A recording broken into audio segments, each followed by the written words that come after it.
नमस्कार, प्रभा साक्षी पॉडकास्ट में आप सभी का स्वागत है। आज के इस पॉडकास्ट में बात करेंगे कि अडानी हिंडनबर्ग मामले में सुप्रीम कोर्ट ने सुनाया फैसला, सेबी की जांच पर जताया संतोष, एसआईटी के गठन से किया इनकार। तो आइए सुनते हैं आज के इस पॉडकास्ट को। लेकिन उससे पहले अगर आपने हमारे चैनल को सब्सक्राइब नहीं किया है तो जरूर कर लें, ताकि आप रोज ऐसे ही इंटरेस्टिंग और जानकारीपूर्ण पॉडकास्ट सुन सकें। उच्चतम न्यायालय ने अडानी समूह की कंपनियों के खिलाफ लगाए गए आरोपों की बाजार नियामक सेबी द्वारा की जा रही जांच का समर्थन किया है और साथ ही सेबी की जांच में दखल देने से इनकार कर दिया है। अदालत का फैसला उन लोगों के लिए बहुत बड़ा झटका है जो उद्योग समूह के खिलाफ तमाम तरह के आरोप लगा रहे थे और मोदी सरकार को कटघरे में खड़ा कर रहे थे। अदालत के फैसले की बड़ी बातों पर गौर करें तो सुप्रीम कोर्ट ने सेबी की जांच पर संतोष जताया है। 22 मामलों की चल रही जांच में से बाकी बचे 2 मामलों की जांच के लिए 3 महीने का समय दिया गया है। साथ ही अडानी हिंडनबर्ग मामले की एसआईटी जांच का आदेश देने से साफ इनकार कर दिया है। अदालत के आदेश के बाद विपक्षी दलों से सवाल है कि क्या अब वह माफी मांगेंगे। हम आपको याद दिला दें कि अडानी हिंडनबर्ग मामले को लेकर विपक्ष ने लगातार जिस तरह हो हल्ला किया, देश में उद्योगों के खिलाफ माहौल बनाया, शेयर बाजारों में भय का माहौल बनाया, सरकारी बैंकों और एलआईसी के खाता और पॉलिसी धारकों को डराया और संसद का पिछला बजट सत्र नहीं चलने दिया और प्रधानमंत्री नरेंद्र मोदी तथा उद्योगपति गौतम अडानी के संबंधों को लेकर तमाम तरह के अमर्यादित कटाक्ष किए और जनता के बीच भ्रम फैलाया, उस सबसे देश में नकारात्मक माहौल बना था। जहां तक अदालत के फैसले की बात है तो उसने कहा है कि बाजार नियामक के कार्यक्षेत्र में प्रवेश करने की अदालत की शक्ति सीमित है। अडानी हिंडनबर्ग मामले से जुड़ी याचिकाओं पर फैसला सुनाते समय उच्चतम न्यायालय ने कहा, सेबी को जांच को उसको तार्किक अंत तक ले जाना चाहिए। अदालत ने कहा कि सेबी ने 22 में से 20 मामलों में जांच पूरी कर ली है।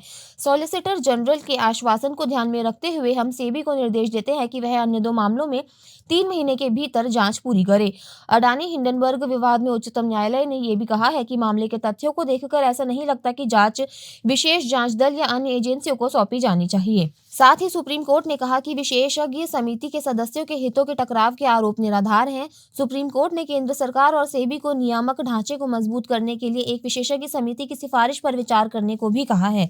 हम आपको याद दिला दें कि प्रधान न्यायाधीश DY चंद्रचूड़ की अध्यक्षता वाली पीठ ने 24 नवंबर को याचिकाओं पर अपना फैसला सुरक्षित रख लिया था।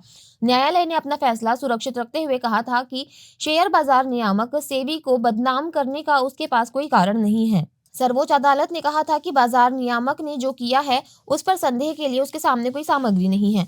उल्लेखनीय है कि अडानी समूह पर आरोप है कि उसके द्वारा शेयर मूल्यों में हेराफेरी की गई। इसको देखते हुए पिछले साल मार्च में शीर्ष अदालत ने अडानी समूह के संबंध में प्रतिभूति बाजार से संबंधित कानूनों के कथित उल्लंघन से निपटने में नियामक विफलता हुई थी या नहीं, इसकी जांच के लिए 6 सदस्यीय समिति का गठन किया था। अदालत ने सेबी से यह जांच करने के लिए भी कहा था कि क्या पब्लिक लिमिटेड फर्मों में न्यूनतम सार्वजनिक शेयरधारिता मानदंडों का उल्लंघन हुआ है। हम आपको यह भी याद दिला दें कि पिछले साल की शुरुआत में हिंडनबर्ग विवाद से अडानी समूह को काफी नुकसान हुआ था, लेकिन उद्योगपति गौतम अडानी के नेतृत्व वाले समूह ने बाद में जोरदार वापसी की।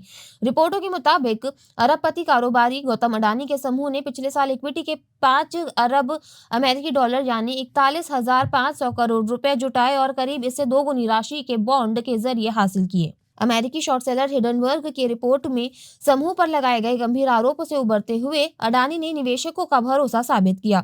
अडानी 2023 की शुरुआत में दुनिया के दूसरे सबसे अमीर आदमी थे। हालांकि 24 जनवरी को आई हिंडनबर्ग रिसर्च की रिपोर्ट में उन पर आरोप लगाए जाने के बाद उनकी निजी संपत्ति लगभग 60 अरब डॉलर घट गई थी।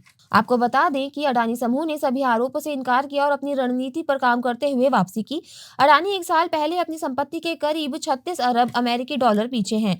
वह अपने प्रतिद्वंदी अरबपति मुकेश अंबानी से 12 अरब अमेरिकी डॉलर पीछे हैं। आज के लिए इतना ही। अगले पॉडकास्ट में किसी और मुद्दे पर देंगे आपको विस्तृत जानकारी। तब तक के लिए जुड़े रहें प्रभा साक्षी के साथ।